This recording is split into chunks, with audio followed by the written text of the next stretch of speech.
Everyone to the all-important clash between Gukesh and Sanan Sjugirov. This is the 5th round of the Chennai Grand Masters and Gukesh is in joint lead along with Hari Krishna. If he wins here, he will have a chance to finish on top after the round. Let's see how it goes. Sanan opens the game with 1 e4. Now, with 2.5 out of 4, Gukesh might want to play this a little safe or aggressive. We do not know. He goes e5, which shows to some extent that he's going for a solid kind of a choice. Knight comes out to f3. And now Gukesh brings his knight out to c6. So it's a normal opening. And Italian on the board. Sanan Sjugirov wants to fight for the game here. That's going to be interesting because Italian generally leads to fighting positions. It leads to interesting games. d3 played, and these are all very well known opening moves. Gukesh plays his knight out to f6.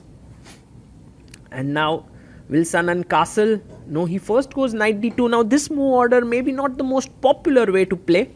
You take away some of the flexibility, your bishop g5 ideas are gone.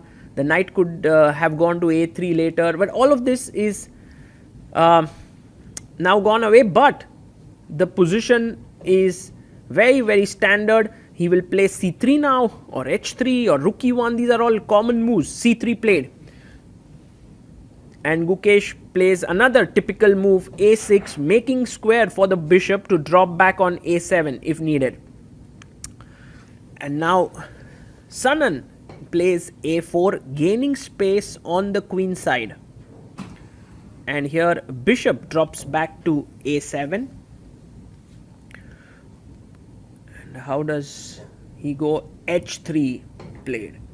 Now one idea is to go directly bishop e6, and if you take, then bishop f takes e6. But first Gukesh goes h6, a useful move in the position, and Sanan also plays rook e1. So we have 10 moves in the opening, both sides making many useful moves, and Gukesh goes rook e8. Now this move has the idea to bring the bishop here so that when you take, to take back with the rook.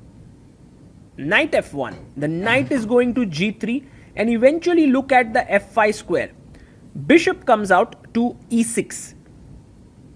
So if you take, it will be pawn takes. Here rook takes would be the right move, because pawn takes means your rook would have loved to be on the f file. Yes, rook takes. And how does Sanan continue now? Does he go b4? Yes, he goes b4. He sort of starts to expand on the queen side a bit, and Gukesh now plays in the center with d5. This is an interesting moment. Will Sanan take? No, he goes queen c2. He keeps this structure intact. Later on, I think one of the problems that black faces here is this e5 pawn, and knight e7 is such a move that actually weakens this pawn. He may have to take with the queen then, but then there could be c4. He takes with the f knight. But guys, isn't the e5 pawn hanging? Knight takes e5 is in the air. He can actually take it. Will Sanan take that extra pawn? Yes, he takes it. Knight takes e5 played. What is happening here? Can Gukesh? Has just Gukesh blundered a pawn or what? But Gukesh is ready for this move. He has almost 25 minutes extra on the clock. He goes knight g6, and you can't take the knight because your rook is hanging. So he plays pawn to d4. He supports the knight in the center of the board, and Gukesh takes it. Very interesting stuff here, because although Gukesh is a pawn down, just look at that beautiful bishop on a7. It's spitting fire on the long diagonal. D takes e5, and now queen e7. You attack this pawn. It can't be defended. You can't play f4 because this diagonal keeps the pawn pinned. So he plays queen e7. How is Sanan going to save that pawn? You can't go bishop f4. The knight controls that square. He goes queen e4. Classy move, because now the d5 knight is hanging. You need to save it. So he saves it, because knight takes c3 would have been met with queen takes b7. So c6 is the strongest move. And now Sanan defends his c3 pawn. But now Gukesh can actually build up pressure on the e5 pawn by bringing in his last piece. He brings his rook into the game. Very, very interesting. The position is roundabout equal, but Sanan has a good move here. Let's see if he finds it. Yes, he plays queen to g4. And the point being that if you take on e5, I take here, queen takes, rook e1. You have to save your rook, and I can take bishop takes h6 with this trouble. So f6 is a beautiful move by Gukesh here. He's pushed to c4. Now, you can't take on b4 because after take there is e takes f6. But I love the move Gukesh plays. Queen takes f5 is met with rook f8 and pressure down to the f2 pawn. So he has to move the queen back. Queen e2 was better because after knight takes b4, the bishop could have gone to c3 and knight c2 would have been defended. But with this move, it is not a good idea. Now Gukesh was threatening knight to c2 and bishop c3 was impossible. All of a sudden, Gukesh has recovered his pawn and is now positionally better. a5 is played to cement the knight on the b4 square. Now, this pawn is loose. So, knight comes to g3, attacking the f5 pawn. Interesting. Gukesh goes queen h4. If knight takes f5, the f2 pawn is hanging. Look at that. The bishop and the queen. Look at the f2 square. And look, Sanan's time is 4 minutes. And Gukesh has 27 minutes. Pushes the pawn forward, pinning the rook here. But isn't that a free pawn?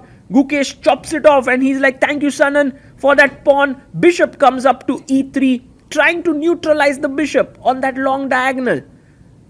Will Gukesh take that bishop?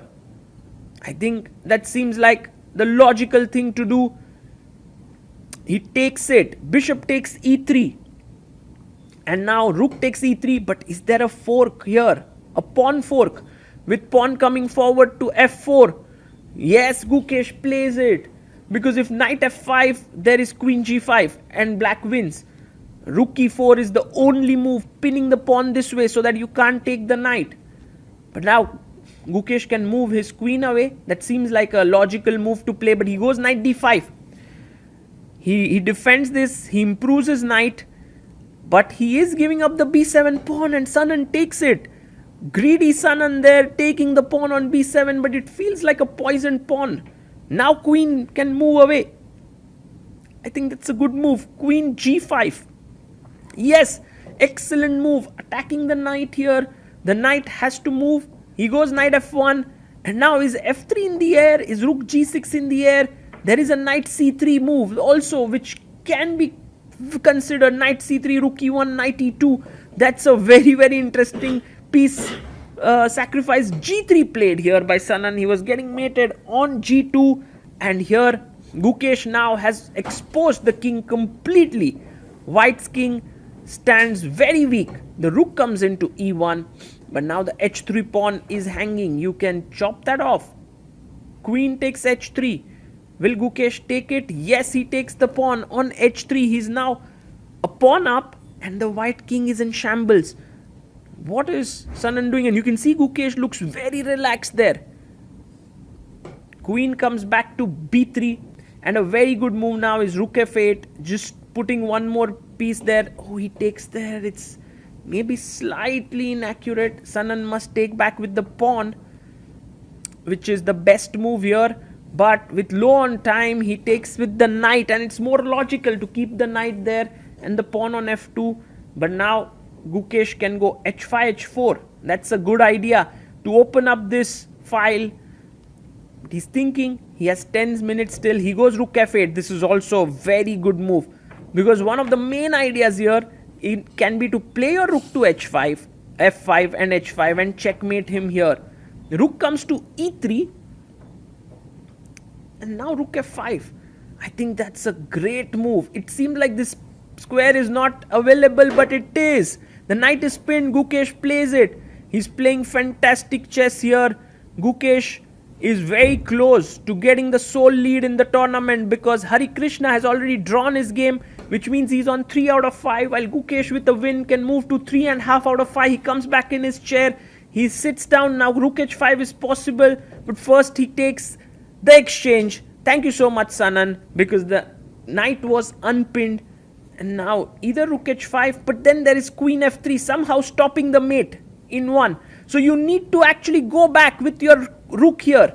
Rook goes back to f8, and this is very wise by Gukesh because now he saved his back rank. He's going back to e6 and he will be extra material. He has a pawn and an exchange up. The rook is hanging. You need to save the rook, but will Gukesh play rook e6 or will he go back?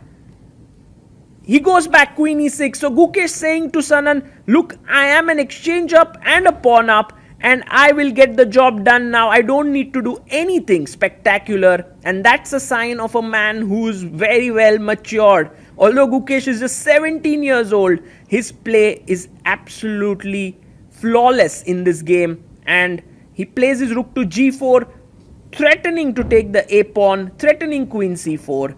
And it's time to call it a day for Sanan Sjugirov. He's tried hard. He's played fighting chess. But Gukesh proved to be very, very powerful today. And Gukesh will take the sole lead in this tournament. With that and 2 rounds to go, he may have excellent chances to win this event. And of course make a claim for the top FIDE circuit spot and also a spot in the candidates. That will be huge. But for now, yes, Sanan extends its hand in resignation. Game is over. Gukesh has done it. 3.5 out of 5. This was a spectacular game.